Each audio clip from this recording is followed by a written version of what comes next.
네, 오늘은 9장에서 12장을 읽으려고 합니다. 이제 개관이나 뭐 이제 기본적인 설명은 다 되었기 때문에 바로 성경을 읽어 나가면 될 것 같아요. 참 어제 제가 하나 깊은 사진을 받아 보았는데 그 유튜브를 TV로 이렇게 연결을 하셔서 켜놓고 이렇게 가족끼리 같이 마가복음을 읽으면서 공부를 하시는 사진을 제가 한 장을 받았는데 너무 기쁜 거예요. 너무 감격스럽더라고요. 그러면서 과외 1대1 과외 받는 기분이었다면서 그래서 오늘도 이 오프라인에 오신 분들도 너무 귀하고요. 온라인으로 함께 하시는 분들도 이렇게 함께 가족끼리 함께 공부하셔도 참 좋을 것 같습니다.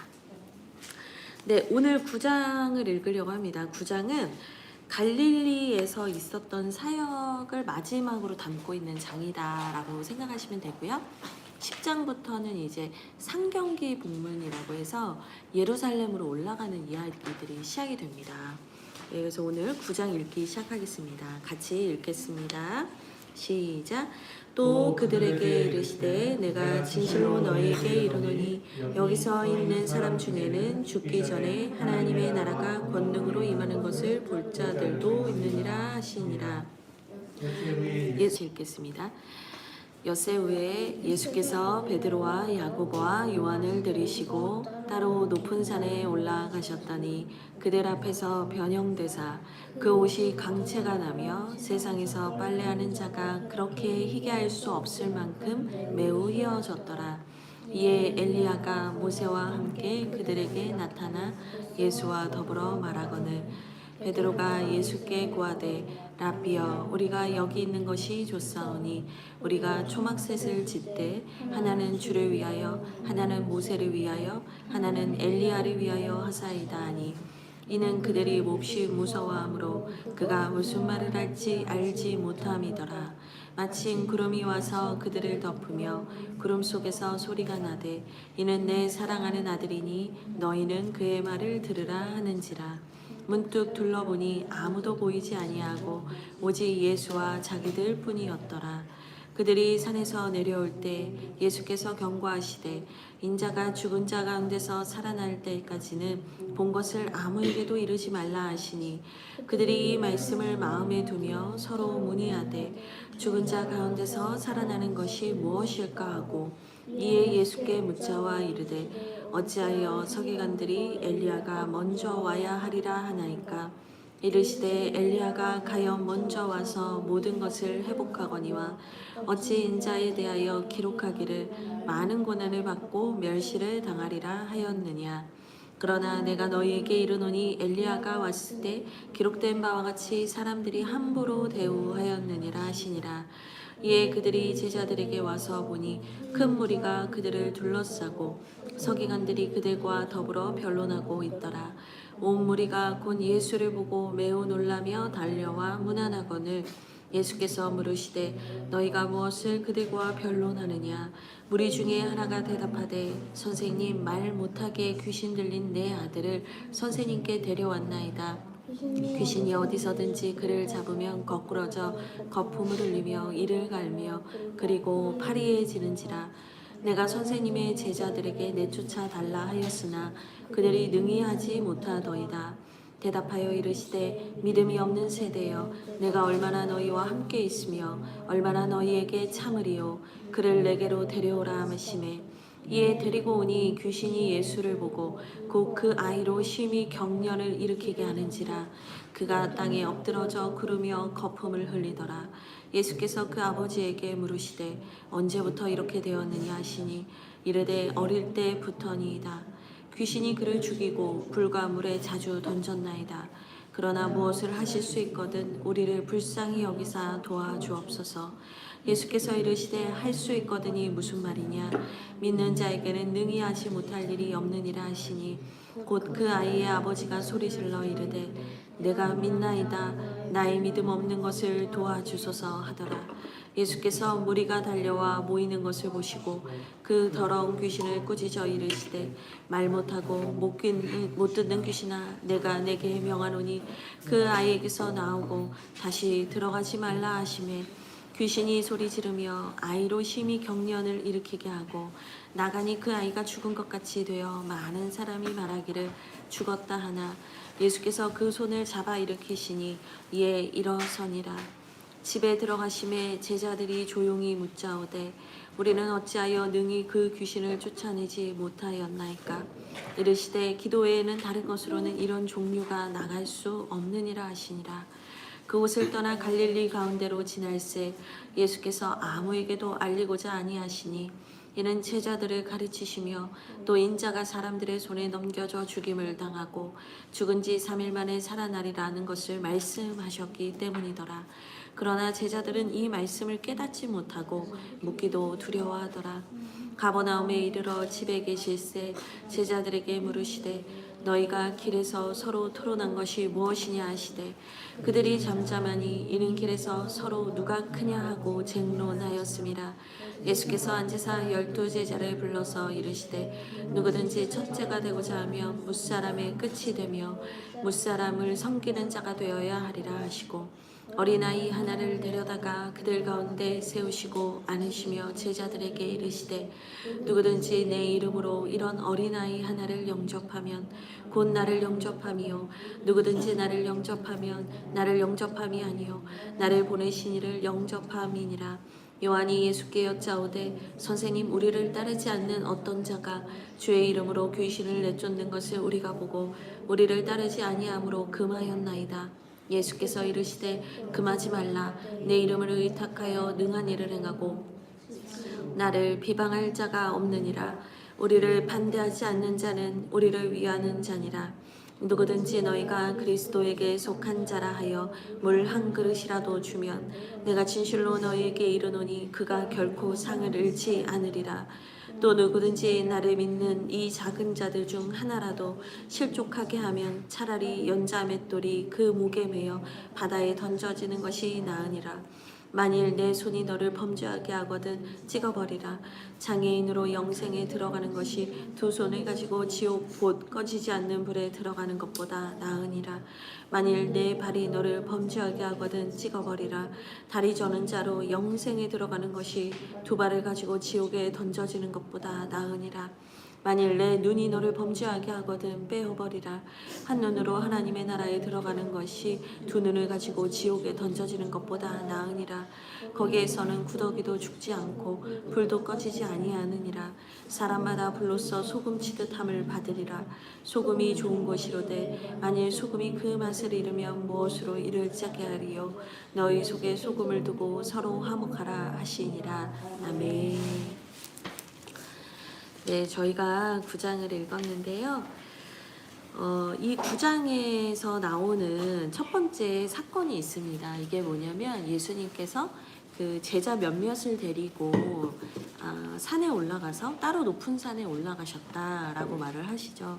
그래서 이 따로 높은 산에 올라가서 그들 앞에서 이 변형이 되셨다는 거예요. 2절입니다. 따로 높은 산에 올라가셨더니 그들 앞에서 변형이 되셨다. 근데 그 옷에서 광채가 나고 또 이제 이스라엘 사람들이 정말 위대하게 여기는 선지자인 엘리야와 모세를 보게 된 거예요. 그러니까 이 제자들이 너무 놀란 거죠. 그래서 이 예수님이 변화되신 모습 그리고 하늘에 있는 선지자들과 이렇게 얘기하는 모습을 보여준 이유는 뭔가 예수님께서 바로 하나님의 아들이시고 이분이 바로 영광을 얻으실 분이라는 것을 미리 보여주는 사건이죠. 그래서 이걸 산상변모 사건이다 이렇게 얘기를 하는데 지난주 2월 19일이 산상변모 주일이었어요. 예수님께서 그 변하신 것을 기억하고 그분이 우리에게 오신 하나님의 아들인 것을 기억하는 주간이었어요. 그래서 이 예수님께서 그런 모습을 보여주니까 이제 그때부터 이제 베드로가 뭐라고 하냐면 여기에 초막셋을 짓고 우리가 여기에서 지내자라고 하는데 6절을 보십시오. 그들이 몹시 무서워함으로 그가 무슨 말을 할지 알지 못함이더라.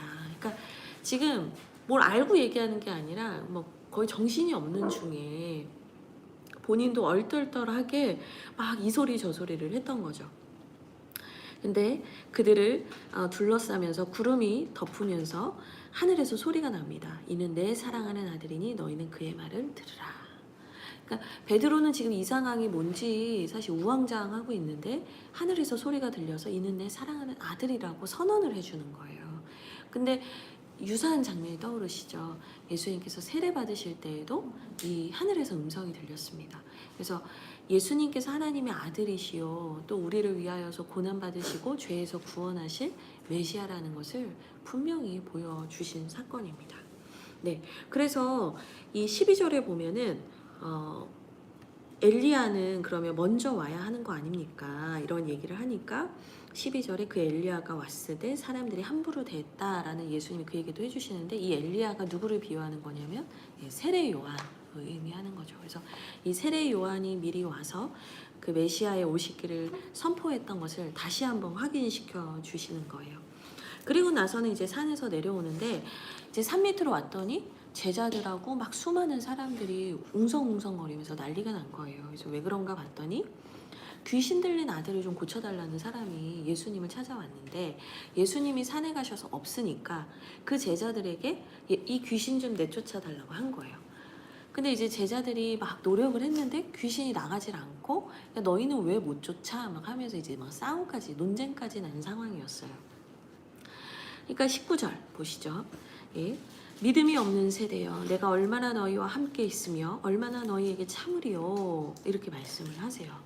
그러니까 제자들만 무지하고 제자들만 연약한 것이 아니라 그 세대 사람들의 믿음 없음에 대해서 하나님이 탄식하시면서 너희가 이제는 믿음을 가진 세대가 돼야지라는 말씀을 하십니다. 그래서 제자들의 무지뿐 아니라 이 세대를 살아가는 사람들의 그 영적인 무지함에 대해서 주님께서 얼마나 답답해 하셨는가를 보여주고 있어요. 그래서 예수님께서 이 아이를 고쳐주시는데 뭐 아이를 고쳐주시기 전에 이미 귀신이 예수님을 보자마자 뭐 거품 물고 쓰러지고 난리가 납니다. 그래서 예수님께서 그 아이를 불쌍히 여기셨어요. 22절에 보시면 불쌍히 여기서 우리를 도와주소서 하니 예수님께서 그들을 향한 짠한 마음으로 고쳐주시죠. 근데 이제 이 귀신 들린 아이의 아버지께서 이 불쌍히 여겨주소서라는 말씀만 하시면 좋았을 텐데 그 앞에 불필요한 말을 붙여요. 그게 뭐였냐면 무엇을 하실 수 있거든 우리를 불쌍히 여기서 도와주소서 이렇게 얘기를 하는 거예요. 그러니까 예수님께서 아주 유명한 말씀을 하시죠. 23절 할 수 있거든이 무슨 말이냐 믿는 자에게는 능히 하지 못할 일이 없느니라 이 말씀을 선포하시는 거예요. 그러니까 결국에는 이 능력이 예수님이 계실 때에만 일어날 수 있는 일이 아니라 이 치유와 회복이 예수님이 계실 때만 일어날 수 있는 일이 아니라 믿는 자에게는 다 일어나는 일이라는 것을 우리에게 가르쳐 주시는 거죠. 그래서 이 아버지가 소리를 질러 이르되 내가 믿습니다. 나의 믿음 없는 것을 도와주소서라고 고백을 합니다. 근데 대립되는 말이잖아요. 내가 믿습니다. 나는 믿음이 없습니다. 이거 다른 말이잖아요. 근데 이 아버지가 이제 믿음으로 선포를 한 거죠. 제가 믿겠습니다. 믿습니다. 그리고 나서 그러나 주님은 아십니다. 제가 믿음이 얼마나 없는 자인지, 제가 얼마나 연약한 자인지, 제가 얼마나 불안한 자인지 주님 아십니다. 그러나 주님 나의 믿음 없음을 도우소서. 겸손한 고백으로 나아갑니다. 그래서 주님께서 귀신을 쫓으시고 이제 치유하여 주세요. 네, 그리고는 이제 제자들이 나중에 이 사건이 다 종결이 된 뒤에 이제 예수님께 와서 살짝 묻는 거예요. 저희는 왜 못한 건가요? 이렇게 물어봐요. 네, 예수님께서 29절은 같이 함께 읽겠습니다. 시작. 이르시되 기도 외에 다른 것으로는 이런 종류가 나갈 수 없느니라 하시니라. 아멘. 기도의 중요성에 대해서 가르쳐 주세요. 그러니까 지금 앞에서 예수님께서 믿음이 있어야 된다. 너희가 믿음이 있어야 이런 일이 지금도 일어나는 거야 라고 가르쳐 주셨는데 그 다음엔 기도에 대한 얘기를 하신단 말이에요. 그럼 결국에 우리 안에서 믿음을 자라게 하는 것은 뭐냐? 기도예요.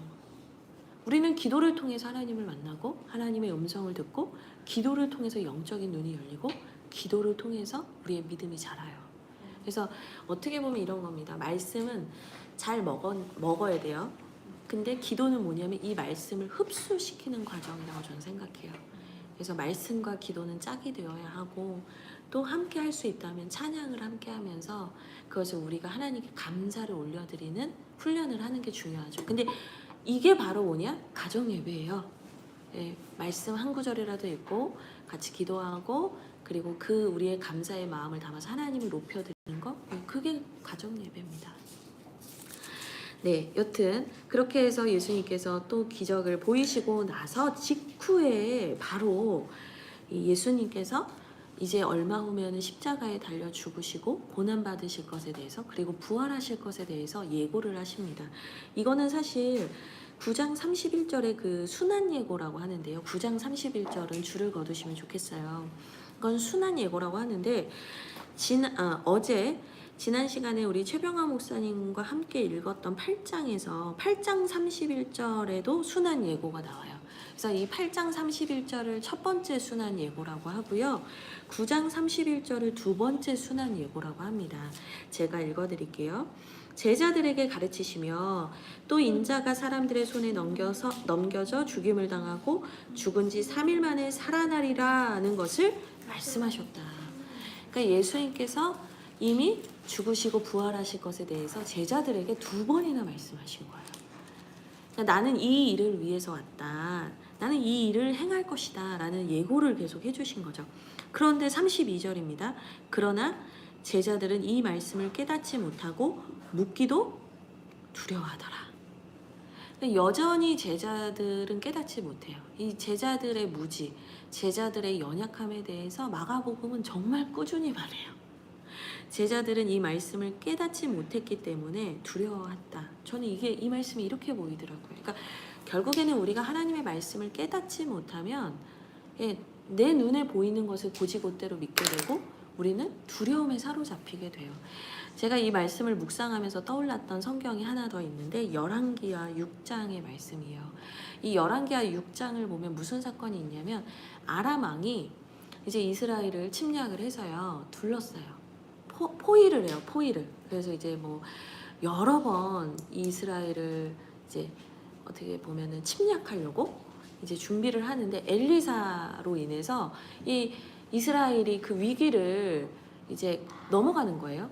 그러니까 이제 아람 왕이 생각하기를 이 하나님의 선지자 엘리사를 우리가 죽여버리자 이런 결론을 맺게 됩니다. 그래서 그 엘리사의 집을 그 선지자 한 명 있는 그 집을 포위해 버려요. 그 군대가 수많은 군대가.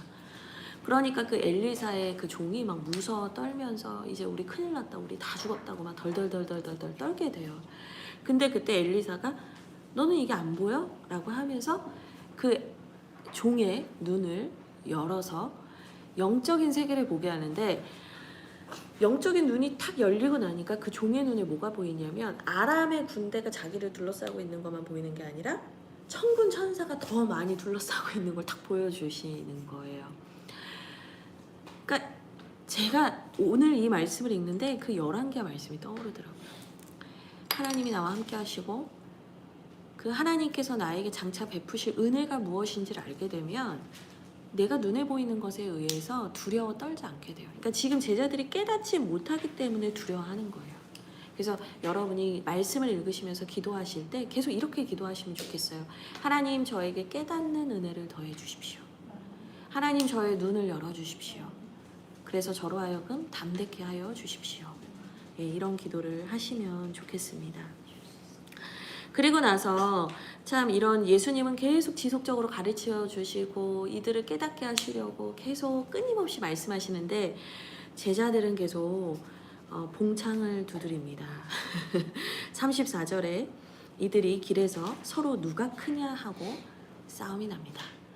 야, 우리 예수님 인기가 장난이 아니야. 우리 예수님 이러다가 이스라엘의 왕이 될 것 같아. 야, 우리 예수님 이제 뭐 로마에서도 벗어나서 대단한 분이 되실 텐데 그러면 네가 우의정하고 내가 좌의정 해야 되지 않겠어? 막 이러면서 이제 싸움이 난 거예요. 그랬더니 예수님께서 얼마나 답답하셨겠어요.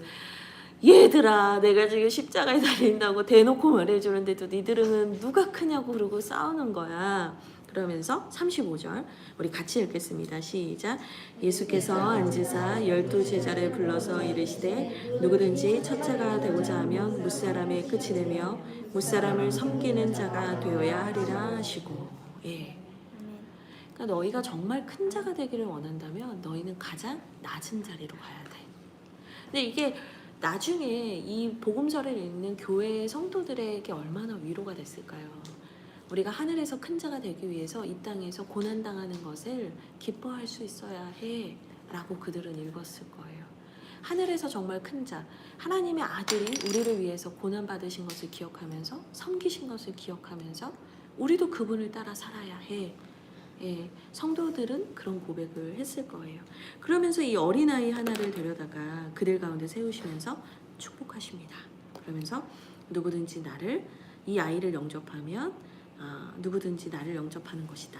이렇게 얘기를 해주시죠. 우리 지금 이 모임에도 우리 두 아이, 두 소년이 여기 있는데요.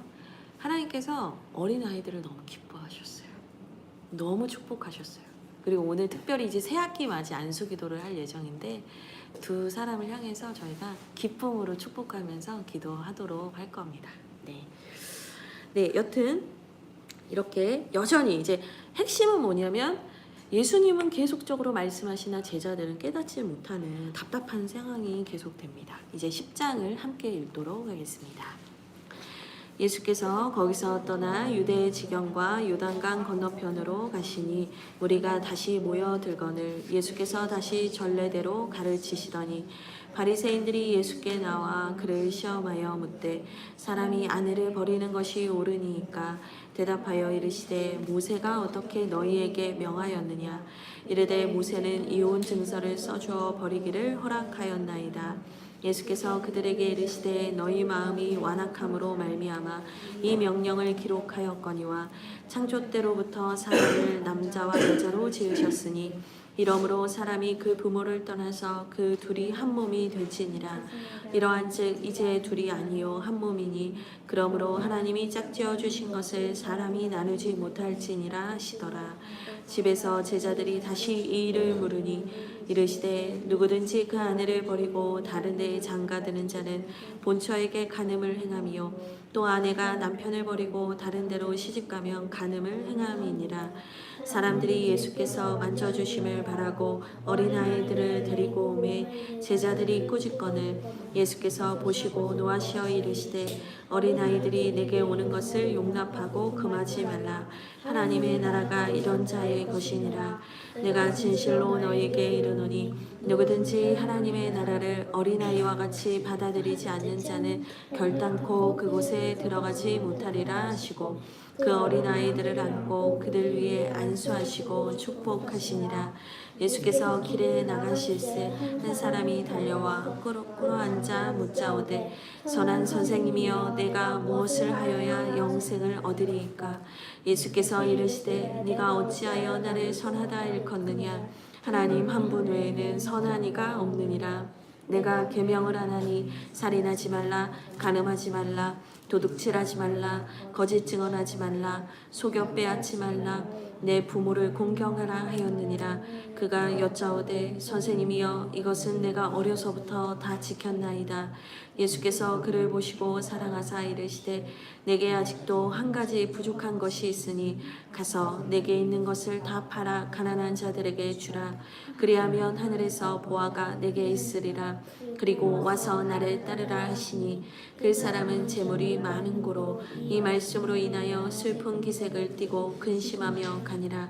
예수께서 둘러보시고 제자들에게 이르시되 재물이 있는 자는 하나님의 나라에 들어가기가 심히 어렵도다 하시니 제자들이 그 말씀에 놀라는지라. 예수께서 다시 대답하여 이르시되 얘들아 하나님의 나라에 들어가기가 얼마나 어려운지 낙타가 바늘기로 가나가는 것이 부자가 하나님의 나라에 들어가는 것보다 쉬우니라 하시니 제자들이 매우 놀라 서로 말하되 그런즉 누가 구원을 얻을 수 있는가 하니 예수께서 그들을 보시며 이르시되 사람으로는 할 수 없으되 하나님으로는 그렇지 아니하니 하나님으로서는 다 하실 수 있느니라. 베드로가 여짜와 이르되 보소서 우리가 모든 것을 버리고 주를 따랐나이다. 내가 진실로 너희에게 이르노니 나와 복음을 위하여 집이나 형제나 자매나 어머니나 아버지나 자식이나 전토를 벌인 자는 현세에 있어 집과 형제와 자매와 어머니와 자식과 전토를 100배나 받되 박해를 겸하여 받고 내세의 영광을 받지 못할 자가 없느니라. 그러나 먼저 된 자로서 나중되고 나중된 자로서 먼저 될 자가 많으니라. 예루살렘으로 올라가는 길에 예수께서 그들 앞에 서서 가시는데 그들이 놀라고 따르는 자들은 두려워하더라.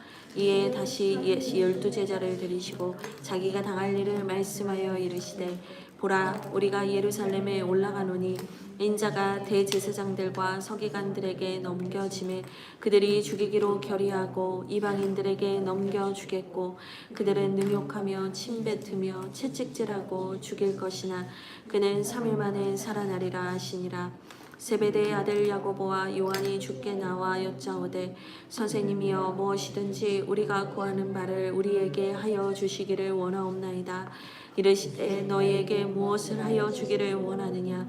여짜오되 주의 영광 중에서 우리를 하나는 주의 우편에 하나는 좌편에 앉게 하여 주옵소서. 예수께서 이르시되 너희는 너희가 구하는 것을 알지 못하는도다. 내가 마시는 잔을 너희가 마실 수 있으며 내가 받는 세례를 너희가 받을 수 있느냐. 그들이 말하되 할 수 있나이다. 예수께서 이르시되 너희는 내가 마시는 잔을 마시며 내가 받는 세례를 받으려니와 내 좌우편에 앉는 것은 내가 줄 것이 아니라 누구를 위하여 준비되었든지 그들이 얻을 것이니라. 10 제자가 듣고 야고보와 요한에 대하여 화를 내거늘 예수께서 불러다가 이르시되 이방인의 집권자들이 그들을 임의로 주관하고 그 고관들이 그들에게 권세를 부리는 줄을 너희가 알거니와 너희 중에는 그렇지 않을지니 너희 중에 누구든지 크고자 하는 자는 너희를 섬기는 자가 되고 너희 중에 누구든지 으뜸이 되고자 하는 자는 모든 사람의 종이 되어야 하리라. 인자가 온 것은 섬김을 받으려 함이 아니라 도리어 섬기려 하고 자기 목숨을 많은 사람의 대속물로 주려 함이니라. 그들이 여리고에 이르렀더니 예수께서 제자들과 허다한 무리와 함께 여리고에서 나가실 때 디메오의 아들인 맹인거지 바디메오가 길가에 앉았다가 나사렛 예수시란 말을 듣고 소리질러 이르되 다윗의 자손 예수여 나를 불쌍히 여기소서 하거늘 많은 사람이 꾸짖어 잠잠하라 하되 그가 더욱 크게 소리질러 이르되 다윗의 자손이여 나를 불쌍히 여기소서 하는지라.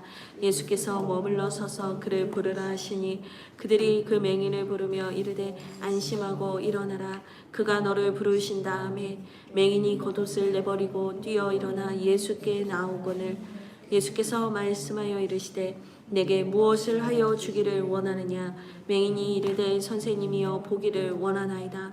예수께서 이르시되 가라 네 믿음이 너를 구원하였느니라 하시니 그가 곧 보게 되어 예수를 길에서 따르니라. 아멘.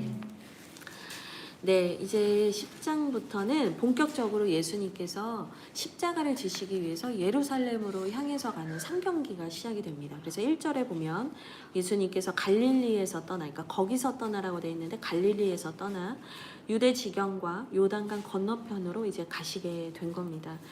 그래서 이 가시는 길에 수많은 대화가 나오고 예수님의 가르침들이 계속 이어집니다. 이 가는 길에도 바리새인들이 예수께 나와서 예수님한테 시비를 걸어요. 그러면서 이 모세가 이제 이혼에 대해서 했던 말을 막 언급하면서 모세는 사실 이제 이스라엘 사람들에게는 아브라함 다음으로 위대한 선지자라고 여겨졌던 사람이거든요. 그러니까 이 모세의 율법, 모세를 권위를 삼아서 이 예수님을 시험을 걸고 예수님에게 곤란하게 하는 질문을 합니다. 근데 예수님께서 이것들을 다 하나님의 말씀으로 이겨내세요. 하나님의 말씀을 가르치시면서 오히려 이런 논쟁들을 다 잠재우십니다. 이제 공간복음인 마태복음이나 누가복음 이런 것들을 같이 겸하여서 보면 이 예수님의 말씀에 이제 사람들이 많이 놀랍니다. 그 권위에 그들이 놀라고 이 사람들이 바리새인이나 종교 지도자들이 하는 말과 같지 않고 그 예수님의 말씀에 권위가 있더라라는 고백들을 하기도 합니다. 근데 이제 마가복음에서도 그런 표현들이 나오기는 하는데요. 나중에 그런 부분들이 나오는 것들을 같이 좀 보겠습니다. 여튼 이 논쟁과 이런 부분에 대해서 혈기로 다투지 않고 하나님의 말씀으로 이긴다는 게 중요한 겁니다. 이제 우리도 어떻게 보면은 인간 세상을 살다 보면 다툼이 있기도 하고요. 교회 안에서도 분쟁이 있기도 합니다. 그런데 그 논쟁에 대해서, 시험에 대해서, 어려움에 대해서 우리가 혈기로 대응할 것이 아니라 하나님의 말씀으로 우리가 그것들을 이겨나갈 수 있다라는 또 메시지를 얻을 수 있습니다. 그리고 10장 13절에 보니까 예, 또 어린아이에 대한 이야기가 또 나옵니다. 지금 제 옆에도 우리 3학년, 이제 4학년 되는 대훈이가 이 실시간 생중계를 너무 즐거워하면서 앞으로 썸네일 이제 전속 모델이 될 것 같아요. 대훈이가 너무 즐거워하는데 예수님께서도 이렇게 어린아이들을 기뻐하셨어요. 어린아이들을 너무 사랑하셨어요. 그래서 이 아이들이 나오는 것에 대해서 제자들이 처음에는 꾸짖어요. 야, 니네 뭐하냐? 이 예수님이 얼마나 대단한 분인데 어린아이들을 만나주실 시간 없거든? 막 이런 거예요. 근데 예수님이 혼내세요. 무슨 소리야? 내가 이 아이들 얼마나 사랑하는데? 라고 축복을 하십니다. 그러면서 하나님의 나라에 대해서 말씀하시는데 내가 진실로 너희에게 이르노니 15절입니다. 누구든지 하나님의 나라를 어린아이와 같이 받아들이지 않는 자는 결단코 그곳에 들어가지 못한다 라고 얘기하십니다. 그러니까 결국에 우리가 하나님의 나라에 들어가는 것이 믿음으로 인하는데 그 믿음에서 중요한 것이 뭐냐? 어린아이와 같은 순수함인 거예요. 순진함과 순수함은 달라요. 순진함은 무지한 것에 가깝다면 순수한 것은 그 마음이 깨끗하여서 주님이 말씀하시는 걸 그냥 받아들이고 그것을 따르는 순전한 믿음을 말하는 거예요. 그래서 우리 아이들과 같은 순수한 믿음으로 제자의 길을 가야 한다라고 말씀해 주시는 거죠. 17절을 보니까 예수께서 길을 가실세라고 얘기합니다. 근데 이제 마가복음을 읽다 보니까 길이라는 단어가 되게 많이 나오네? 라는 생각을 하셨을 거예요. 그러니까 맞아요. 이 마가복음의 곧이라는 그 즉각적인 어떤 순종을 얘기하는 곧이라는 단어와 함께 또 엄청 많이 나오는 단어가 뭐냐면 길이에요. 근데 첫 시간에 말씀을 드렸지만 이 마가복음의 전체 주제가 십자가의 길을 가자는 거잖아요. 그러다 보니까 이 길을 가는 모습이 많이 나오고 길이라는 단어가 많이 나오는데 이것이 제자의 그러니까 제자의 윤리, 제자의 길을 따라가는 사람들과 있었던 이 이야기를 담으면서 오늘날 제자의 길을 따라가려고 하는 이들에게 주시는 교훈이 있습니다. 이 첫 번째 이 길에서 만난 사람이 나오는데 바로 여러분들 너무나 잘 아시는 부자 청년과의 만남입니다. 그래서 이 사람이 예수님한테 어떻게 하면 영생을 얻을 수 있습니까? 라고 말했는데 예수님께서 네가 어떻게 해야 나를 선하다 일컫느냐? 하나님 한 분에는 선한 분이 없다라고 하시면서 네가 계명을 알고 있다라고 얘기를 해주시죠. 그랬더니 예수님께서 이 얘기를 하니까 그 청년이 저 어려서부터 그 말씀 다 지켰거든요. 이렇게 얘기를 해요. 근데 21절입니다. 같이 보겠습니다. 예수께서 그를 보시고 사랑하사 이르시되 너에게 아직 한 가지 부족한 것이 있는데 가서 네가 가지고 있는 재물을 다 팔아서 가난한 자들에게 주고 하늘에 보화가 너에게 있을 거야. 이제는 네가 나를 따라라. 이렇게 말씀을 하세요. 그러니까 예수님께서 그를 사랑하셨기 때문에 이 말씀을 해주셨다는 거예요. 그냥 율법에 매여 있는 삶이 아니라 이제는 복음을 위한 삶을 살기를 원하시는데 사실 그 예수님께서 말씀하신 삶은 뭐냐면 더 부자가 되라는 말이 아니에요.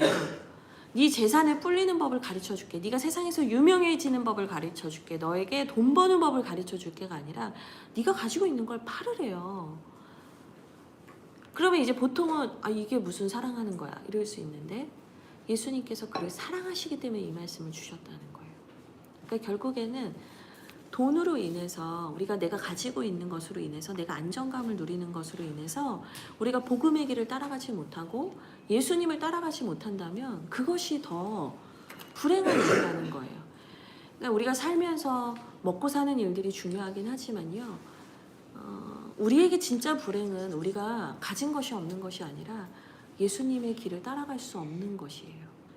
이 예수님께서 이 말씀을 주시죠. 그래서 너에게 있는 것을 다 팔아 나눠주고 너는 온전히 십자가의 길을 따르라 라고 얘기를 하십니다.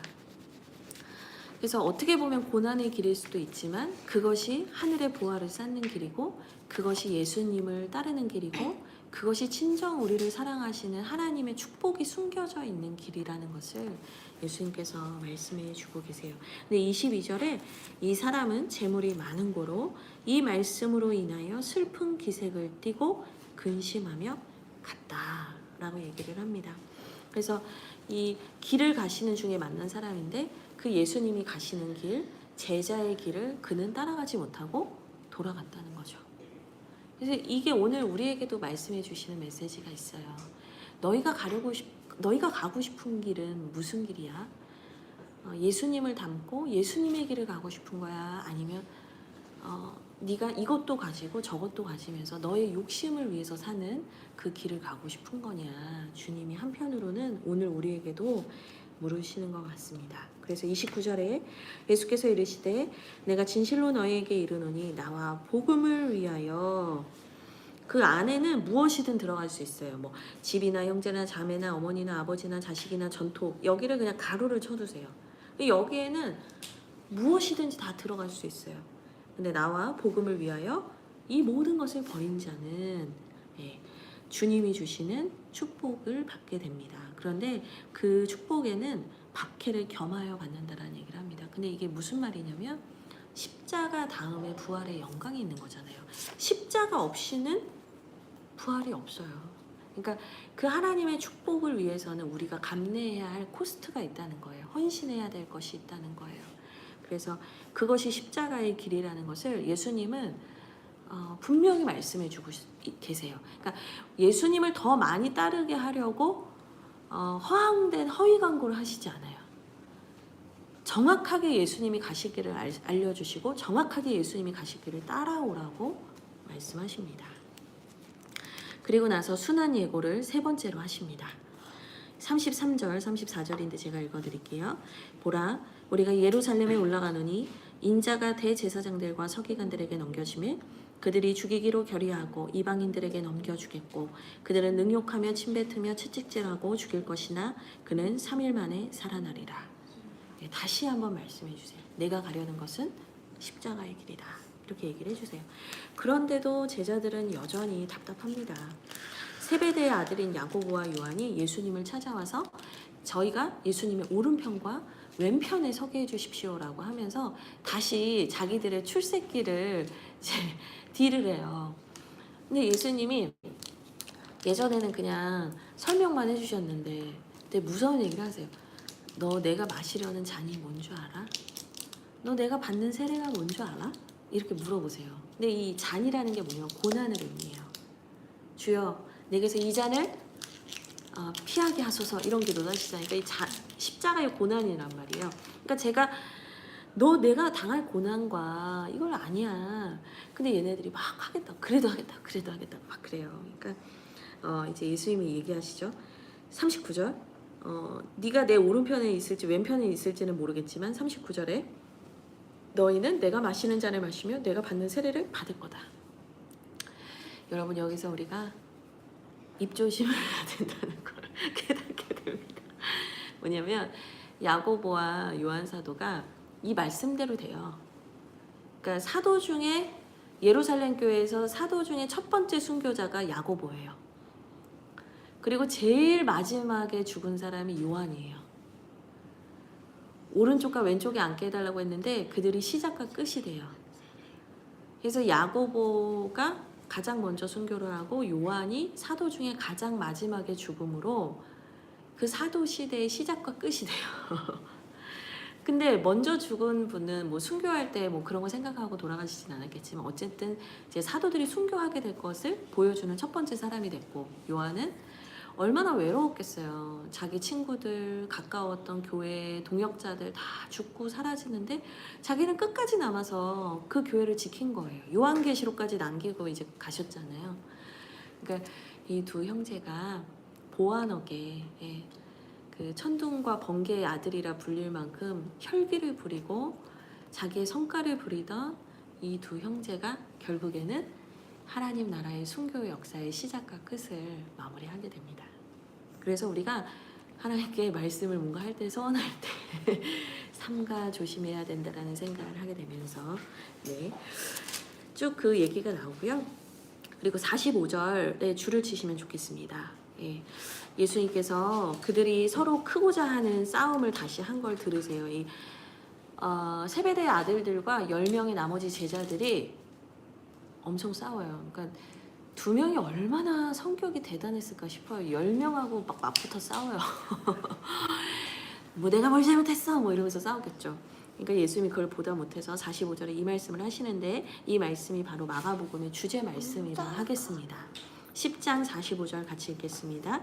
인자가 온 것은 섬김을 받으려 함이 아니라 도리어 섬기려 하고 자기 목숨을 많은 사람의 대속물로 주려 함이니라. 아멘.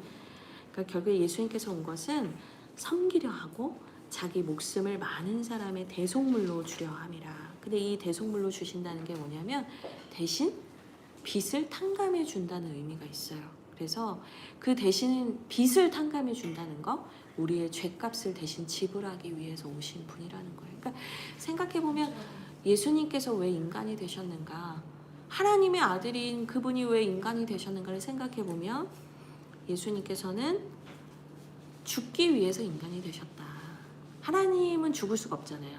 그러니까 죽기 위해 인간이 되셨고, 그분은 왜 죽으려 하셨는가?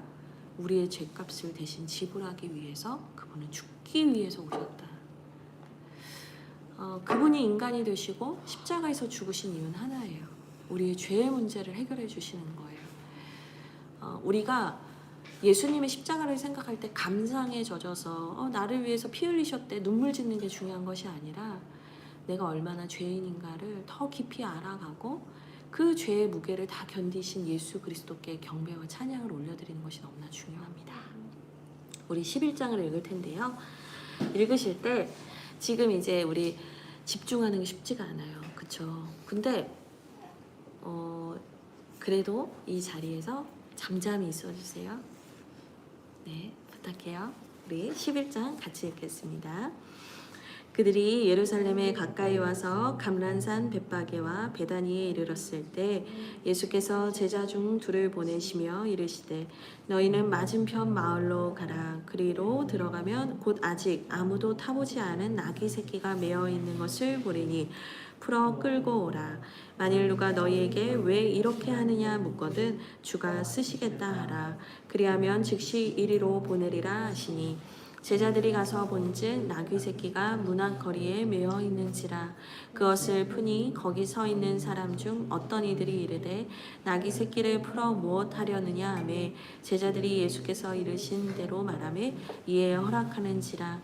나귀 새끼를 예수께로 끌고 와서 자기들의 겉옷을 그 위에 얹어 놓으매 예수께서 타시니 많은 사람들은 자기들의 겉옷을 또 다른 이들은 들에서 벤 나무가지를 길에 펴며 앞에서 가고 뒤에서 따르는 자들이 소리 지르되 호산나 찬송하리로다. 주의 이름으로 오시는 이여 찬송하리로다. 오는 우리 조상 다윗의 나라여 가장 높은 곳에서 호산나 하더라. 예수께서 예루살렘에 이르러 성전에 들어가사 모든 것을 둘러보시고 때가 이미 저물매 12 제자를 데리시고 베다니에 나가시니라. 이튿날 그들이 베다니에서 나왔을 때 예수께서 시장하신지라. 멀리서 잎사귀에 있는 한 무화과 나무를 보시고 혹 그 나무에 무엇이 있을까 하여 가셨더니 가서 보신즉 잎사귀 외에 아무것도 없더라. 이는 무화과의 때가 아님이라. 예수께서 나무에게 말씀하여 이르시되 이제부터 영원토록 사람이 내게서 열매를 따먹지 못하리라 하시니 제자들이 이를 듣더라. 그들이 예루살렘에 들어가시니라. 예수께서 성전에 들어가사 성전 안에서 매매하는 자들을 내쫓으시며 돈 바꾸는 자들의 비둘기 파는 자들의 의자를 둘러 엎으시며 아무나 물건을 가지고 성전 안으로 지나다님을 허락하지 아니하시고 이에 가르쳐 이르시되 기록된 바 내 집은 만민이 기도하는 집이라 칭함을 받으리라고 하지 아니하였느냐. 너희는 강도의 소굴을 만들었도다 하시매 대제사장들과 서기관들이 듣고 예수를 어떻게 죽일까 하고 꾀하니 이는 무리가 다 그의 교훈을 놀랍게 여김으로 그를 두려워함일러라. 그리고 날이 저물매 그들이 성 밖으로 나가더라. 그들이 아침에 지나갈 때 무화과 나무가 뿌리째 마른 것을 보고 베드로가 생각이 나서 여짜오되 라비여 보소서 저주하신 무화과 나무가 말랐나이다. 예수께서 그들에게 대답하여 이르시되 하나님을 믿으라.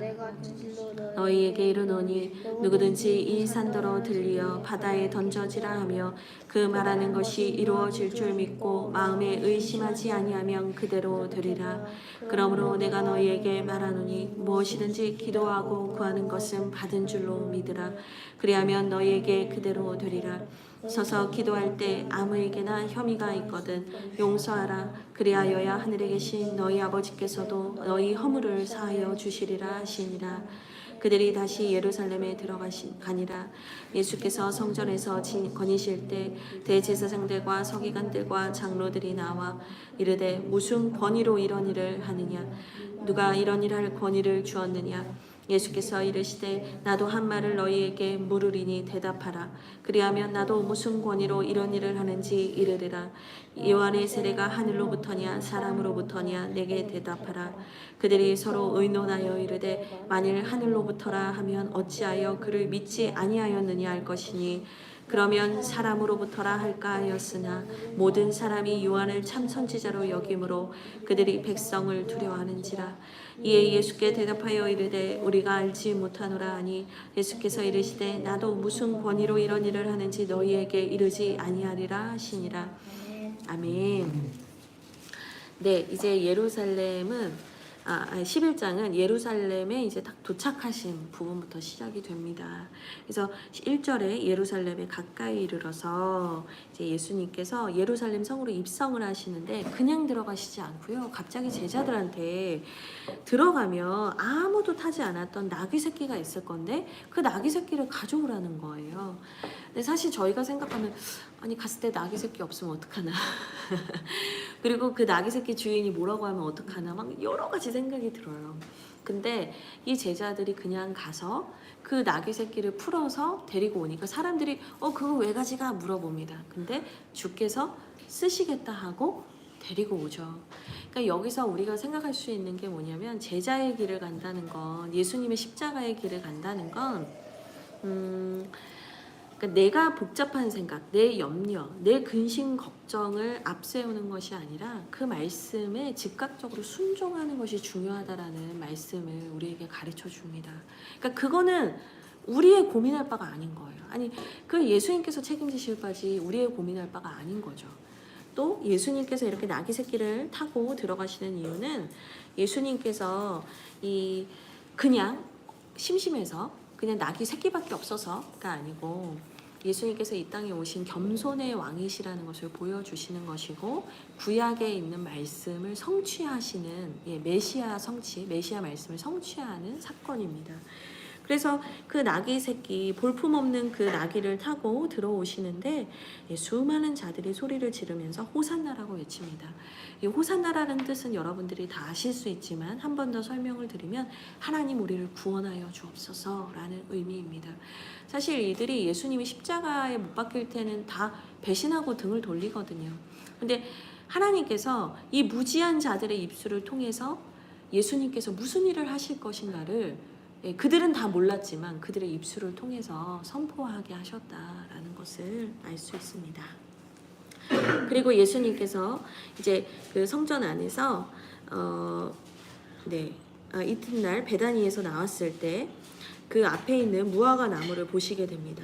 근데 이 무화과 나무의 때, 그러니까 열매를 맺는 때가 아니었는데 예수님께서 이 열매가 없는 것에 대해서 책망하시고 이 나무를 저주하시는 거예요. 그러니까 아니 때가 아닌데 왜 예수님께서 이 나무에게 이렇게 말씀하시나 할 수 있는 거죠. 근데 이제 예수님께서 그 때가 아닌 것에 대해서 뭐라 책망하신 게 아니라 결국엔 열매 없는 인생, 열매 없는 자들, 예수님의 그 복음과 그것을 따르지 않고 열매를 맺지 못하는 자들에 대한 예수님께서 책망을 비유로 말씀하셨다 보실 수 있고요. 또 그 때가 아니었다라는 얘기를 하시는데 그러니까 쉽게 말하면 그거예요. 예수님께서 언제 오실지 몰라요. 언제 예수님께서 우리에게 그 열매를 물으실지 몰라요.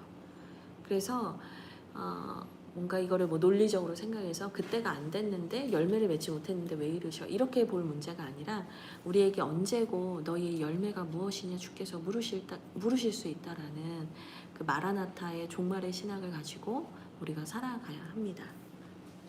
그리고 예수님께서 그 성전에서 돈을 바꾸어 주고 제사를 드릴 때 사용할 양과 염소를 비싸게 파는 이 장사꾼들을 또 꾸짖으시죠. 그러니까 계속 꾸짖으시는 얘기들이 나와요. 근데 이 무화과 나무 비유가 12절에 14절에서 나오고 그 다음에 20절에서 25절에 또 한 번 나오는데 그 사이에 이 성전을 깨끗하게 하는 이야기가 있어요. 그래서 결국에는 종교 지도자라 불리고 하나님의 일을 한다고 하는 사람들, 그러나 하나님께 열매를 드릴 것이 없는 자들의 인생에 대해서 주님 꾸짖으시는 그 메시지가 중간에 있다고 보실 수 있고, 또 예수님께서 여기에 겸해서 열매가 없는 것뿐 아니라 우리에게 또한 믿음을 가르치시면서 믿는 것을 구하고 구한 것은 받은 줄로 믿으라, 구하라 라는 기도에 대한 가르침도 주시게 됩니다.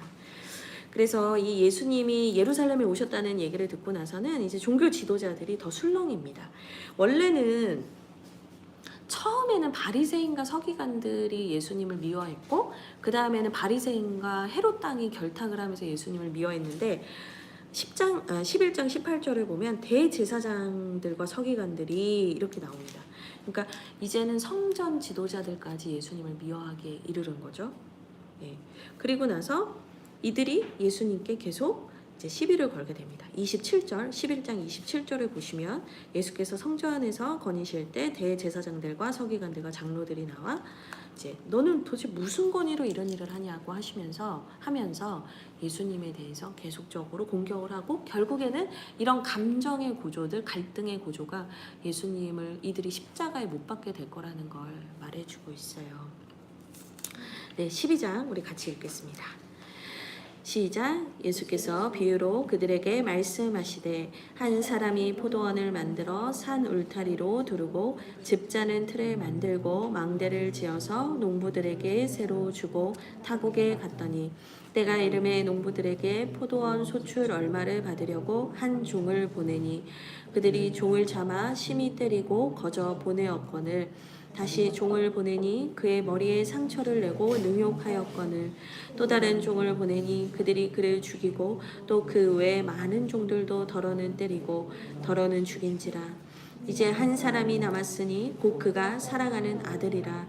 최후로 이를 보내며 이르되 내 아들은 존대하리라 하였더니 그 농부들이 서로 말하되 이는 상속자니 자 죽이자. 그러면 그 유산이 우리 것이 되리라 하고 이에 잡아 죽여 포도원 밖에 내던져 졌느니라. 포도원 주인이 어떻게 하겠느냐. 와서 그 농부들을 진멸하고 포도원을 다른 사람들에게 주리라. 너희가 성경에 건축자들이 버린 돌이 못 노퉁이의 머릿돌이 되었나니 이것은 주로 말미암아 된 것이요 우리 눈에 놀랍도다 함을 읽어보지도 못하였느냐 하시니라. 그들이 예수의 이 비유가 자기들을 가리켜 말씀이신 줄 알고 잡고자 하되 무리를 두려워하여 예수를 두고 가니라. 그들이 예수의 말씀을 책잡으러 하여 바리새인과 헤롯 땅 중에서 사람을 보내매 와서 이르되 선생님이여 우리가 아노니 당신은 참되시고 아무도 거리는 일이 없으시니 이는 사람을 외모로 보지 않고 오직 진리로서 하나님의 도를 가르치심이니이다. 가이사에게 세금을 바치는 것이 옳으니까 옳지 아니하니까 우리가 바치리이까 말리이까 한데 예수께서 그 외식함을 하시고 이르시되 어찌하여 나를 시험하느냐. 데나리온 하나를 가져다가 내게 보이라 하시니 가져왔거늘 예수께서 이르시되 이 형상과 이 글이 누구의 것이냐. 이르되 가이사의 것이니이다. 이에 예수께서 이르시되 가이사의 것은 가이사에게 하나님의 것은 하나님께 바치라 하시니 그들이 예수님께 대하여 매우 놀랍게 여기더라. 부활이 없다 하는 사두개인들이 예수께 와서 물어 이르되 선생님이여 모세가 우리에게 써주기를 어떤 사람의 형이 자식이 없이 아내를 두고 죽으면 그 동생이 그 아내를 취하여 형을 위하여 상속자를 세울지니라 하였나이다. 썼는데 마디가 아들을 취하였다가 상속자가 없이 죽고 둘째도 그 여자를 취하였다가 상속자가 없이 죽고 셋째도 그렇게 하여 일곱이 다 상속자가 없었고 최후의 여자도 죽었나이다. 7사람이 다 그를 아내로 취하였으니 부할 때 곧 그들이 살아날 때 그 중에 누구의 아내가 되리이까? 예수께서 이르시되 너희가 성경도 하나님의 능력도 알지 못함으로 오해함이 아니냐. 사람이 죽은 자 가운데서 살아날 때에는 장가도 아니하고 시집도 아니하고 하늘에 있는 천사들과 같으리라. 죽은 자가 살아난다는 것을 말할진대 너희가 모세의 책 중 가시나무 떨기에 관한 글에 하나님께서 모세에게 이르시되 나는 아브라함의 하나님이요 이삭의 하나님이요 야곱의 하나님이로라 하신 말씀을 읽어보지 못하였느냐. 하나님은 죽은 자의 하나님이 아니요 산 자의 하나님이시라. 너희가 크게 오해하였도다 하시니라.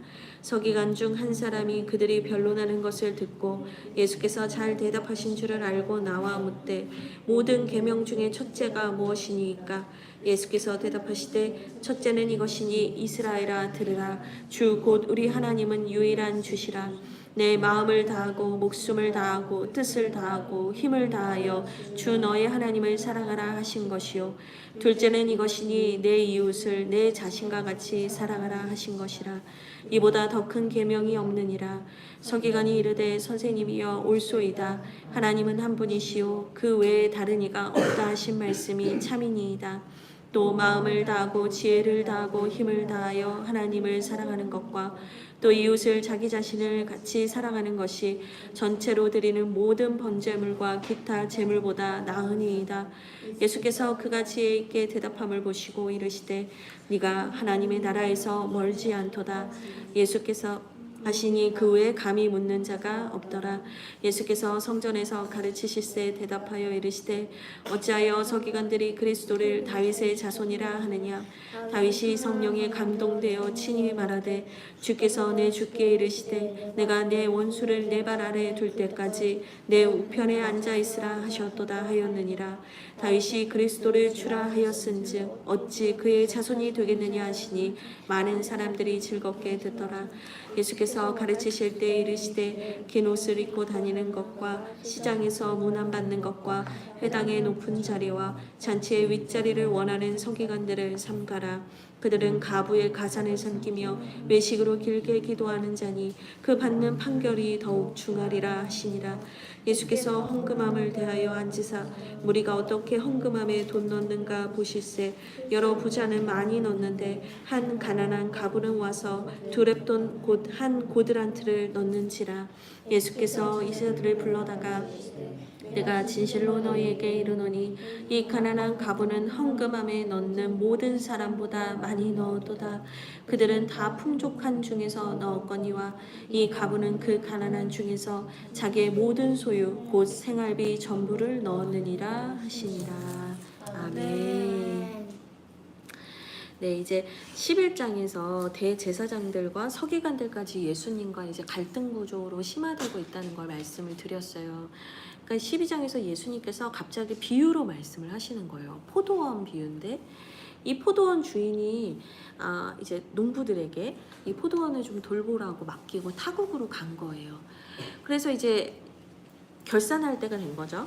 그래서 이 농부들에게 포도원의 소출을 받으려고 한 종을 보냈더니 이 포도원 농부들이 그 종을 때려서 정말 심하게 때려서 다시 보낸 거예요. 빈손으로 보낸 거예요. 그래서 다시 다른 종을 보냈더니 머리에 상처를 내고 능욕을 하고 또 다른 종을 보냈더니 이제는 그를 죽인 거예요. 그러니까 얘네가 진짜 아니 내 은혜도 까먹고 어떻게 이럴 수가 있지? 주인이 그럴 수 있잖아요. 그래서 주인이 근데도 내가 최후로 여기 보시면 6절 내가 사랑하는 아들 그 아들을 최후로 그를 보내보자. 설마 내 아들까지 함부로 대할까? 라고 해서 보냈는데 그 농부들이 오히려 작당을 한 거예요. 이 아들을 죽이면 이 포도원은 그냥 우리 거야. 그래서 그 아들을 죽여버렸다라는 얘기를 예수님이 하면서 사실은 이 종교 지도자들과 유대 이 종교 지도자들과 그다음에 제사장들 이런 사람들이 이 얘기를 듣고 찔리게끔 말씀을 하신 거죠. 그러면 그 하나님의 주인이 보냈는데 죽여서 돌려보낸 종들은 누구냐? 결국 이제 하나님의 선지자들을 말하는 거죠. 하나님께서 선지자들을 보내서 수없이 얘기를 하시고 회개하라 회개하라 말씀하셨는데 너희가 결코 하나님의 뜻대로 순종하지 않고 회개하지 않아서 내가 내 아들까지 보냈는데도 너희들이 내 아들도 죽였다. 그러니까 예수님께서 이제 죽으실 것을 예표하시면서 또 이 종교 지도자들이 깨달으라고 얘기를 해요. 그랬더니 12절 예수님이 이 비유를 했더니 자기들을 가리켜 말씀하신 줄을 알고 또 눈치는 빨라요. 눈치챘어. 근데 저놈을 우리가 빨리 지금 당장 죽여버리자. 그 정도로 화가 났는데 무리를 두려워해서 예수를 두고 갔어요. 근데 이 12장 12절에도 백성들을 두려워했다라는 무리를 두려워했다라는 말이 나오는데 11장 32절에도 그들이 백성을 두려워했다라는 말이 나와요. 그러니까 종교 지도자들은 하나님을 두려워하지 않아요. 이 사람들이 제사장이고 서기관이고 하나님을 믿는 자들이고 하나님을 믿는 이 일에 대해서 자기들이 리더격에 있는 사람들인데 이 사람들이 하나님을 두려워한다는 말이 한 번도 안 나와요. 근데 사람을 두려워해요. 사람의 인기를 두려워해요. 사람들의 평가를 두려워해요. 그래서 사람들은 두려워하면서 하나님은 두려워하지 않아서 결국 하나님의 아들이신 예수 그리스도를 미워하고 죽이게 되는 거예요. 우리가 오늘 여기서 메시지가 또 하나 발견이 되는데요. 여러분은 누구를 두려워하세요? 하나님을 두려워하세요? 아니면 사람을 두려워하세요? 여러분 우리가 하나님을 두려워하며 하나님을 경외하며 사는 인생이 복된 줄 믿습니다.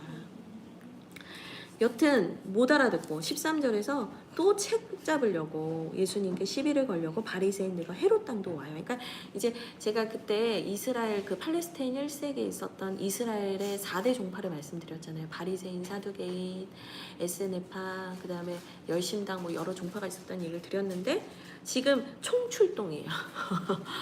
지금 종교 지도자라고 할 수 있는 모든 사람들이 다 총출동해서 이 사람들이 진짜 다 들러붙어서 예수님을 괴롭히는 거예요. 바리새인과 헤롯 땅까지 나타나죠. 그래서 예수님에게 또 시험거리를 던져줘요. 근데 예수님께서 그것을 너무나 지혜롭게 물리치시니까 17절 그들이 예수께 대하여 매우 놀랍게 여기더라. 그러니까 그들이 아무리 발악을 해도 예수님의 능력만, 예수님의 권위만 더 드러나는 상황이 되는 거예요. 그러자 사두개인들이 등판을 합니다. 거의 뭐 지금 이거 도장 깨기 같아요. 네, 그쵸? 막 오면은 물리치고 오면 물리치는데 사두개인까지 와요. 근데 이 사두개인은 제가 설명을 드렸지만 이 나중에 사독 계열의 제사장의 이 반열에 있다라고 하면서 귀족이면서 제사장의 권력을 가지고 있었던 사람들이 사두개인이에요. 그러니까 성전을 중심으로 가장 권력이 높은 사람들이에요.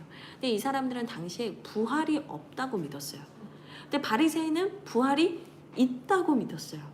그래서 나중에 사도 바울을 그 심판하는 자리에서 사도 바울이 그 부활에 대한 얘기를 하니까 사실은 바울을 괴롭히려고 왔던 사람들이 이 부활 논쟁 때문에 지들끼리 싸워요.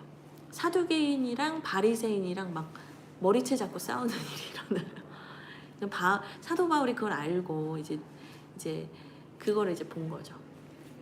여튼 부활이 없다라고 하는 사두개인들이 와서 이번에는 또 예수님을 시험해요. 근데 뭐라고 시험하냐면 칠형제가 있대요. 예, 제가 쉽게 설명해 드릴게요. 칠형제가 있는데 첫째 형이 결혼을 했어. 근데 형이 애를 못 낳고 죽은 거예요. 그러니까 이제 그 여인은 과부가 된 거잖아요. 근데 이스라엘에는 어떤 그 법이 있냐면 계대 결혼이라는 게 있어요. 계대. 그러니까 대를 이어가도록, 계가 이어간다는 거예요. 그러니까 대를 이어가도록 결혼을 하게 하는데 이 형님의 씨를 이어야 되는 거예요. 그러니까 이 형님의 씨를 잇기 위해서 동생이 형수님과 결혼을 해야 돼요. 근데 그게 남한테 장가를 가는 것보단 그 형님의 씨를 이어간다. 그 형님의 이름에 자손을 남기기 위해서 그런 이 제도가 있었어요. 그 보아스, 룻 이야기도 다 그 개념이에요. 근데 첫째 형이 죽고 둘째 형하고 결혼했는데 둘째 형이 또 죽어요. 그 셋째 형 이런 식으로 쭉 해서 결국엔 칠형제가 다 죽었대요. 그리고 그 형수님도 결국엔 죽은 거예요. 자, 그러면 너희들이 맨날 부활이 있다고 하는데 그렇게 했을 때 하나님의 나라 나중에 가서 칠형제와 그 여인은 어떤 관계냐, 그 여인은 도대체 누구 부인이냐, 이 얘기를 한 거예요. 그러니까 얼마나 자기들끼리 밤에 모여가지고 골머리를 보통 놈이 아니다, 우리가 웬만한 질문으로는 얘를 이길 수 없다 하면서 막 골머리를 얼마나 썼겠어 얘기를 했는데, 예수님께서 이런 말씀을 하십니다. 24절입니다. 너희가 성경도 하나님의 능력도 알지 못함으로 오해함이 아니냐. 그러니까 예수님의 마음은 얘네가 왜 이렇게 나를 힘들게 해가 아니라 도대체 이 종교 지도자들이라고 하는 이들이 얼마나 무지한가. 맹인이 맹인을 인도한다. 답답하셨을 거예요. 그러면서 우리가 부활의 몸을 입게 될 때는 부활의 몸을 입게 될 때는 예전처럼 장가가거나 이런 몸이 아니라는 거예요. 천사와 같은 몸으로 우리가 하나님을 경배하면서 살아가는 거지, 여기에서처럼 장가가고 시집가고 밥 먹고 뭐 이렇게 사는 삶이 아니라는 거예요. 부활의 몸은 다르다는 얘기를 해준 거예요. 근데 그러면 이 사두개인들이 뭐라고 달려들겠어요? 그럼 당신은 부활이 있다고 어쨌든 믿긴 믿는 거네? 그러면 이제 막 시비를 걸 거 아니에요. 우린 부활이 없다고 생각하는데. 그러니까 예수님이 여기서 선빵을 날리십니다. 어떻게 선빵을 날리시냐면 26절, 27절 제가 읽어드릴게요. 죽은 자가 살아난다는 것을 말할진대 너희가 모세의 책 중 가시나무 떨기에 관한 글에 하나님께서 모세에게 이르시되 나는 아브라함의 하나님이요 이삭의 하나님이요 야곱의 하나님이로라 하신 말씀을 읽어보지 못하였느냐. 하나님은 죽은 자의 하나님이 아니요 산 자의 하나님이시라 너희가 크게 오해하였도다. 이렇게 얘기를 하세요. 이게 무슨 말이냐면, 얘네들이 자기네들이 성경을 안다라고 하면서 부활이 없다라고 주장을 하는 거잖아요. 근데 이 권위 있는 모세의 이 얘기를 끌고 와서 하나님께서 모세를 떨기나무의 불꽃 가운데 만나 주실 때 뭐라고 하셨어? 하나님이 자기를 소개할 때 뭐라고 하셨냔 말이야. 나는 아브라함의 하나님이고 이삭의 하나님이고 야곱의 하나님이라고 했다고. 근데 아브라함과 이삭과 야곱이 그때 당시에는 모세 시대니까 다 이제 육체적으로는 죽은 후예요. 근데 왜 하나님께서 이들의 이름을 언급하시면서 하나님의 이름을 소개하느냐? 그들이 부활하고 그들이 천국에 함께 있는 자이기 때문에. 그래서 27절에 하나님은 죽은 자의 하나님이 아니다, 산 자의 하나님이다. 아브라함과 이삭과 야곱이 살아있다. 그래서 하나님이 그들의 이름으로 소개한 거다. 근데 또 너희가 부활이 없다고 할 거냐. 그래서 모든 이스라엘의 종교 지도자들 그룹별로 다 예수님께서 케오페를 시키시는 거예요. 그리고 나선 서기관이 또 나타나는데 그 사람도 이 하나님의 말씀의 계명이 뭐냐라고 묻죠. 근데 이제 서기관이 그 대답을 자기도 하면서 자기도 그 예수님의 말씀에 동의합니다 라고 얘기를 해요. 근데 이제 이 사람이 예수님이 하신 말씀, 하나님을 사랑하는, 첫째는 하나님 사랑, 두 번째는 이웃 사랑에 대해 얘기를 하셨는데 32절과 33절에 그 서기관이 동일하게 그 얘기를 하면서 33절 끝부분에 그가 이 말을 붙여요. 그러니까 이웃을, 하나님 사랑하고 이웃 사랑하는 게 내가 모든 번제물과 기타 제물을 하나님께 드리는 것보다 낫습니다.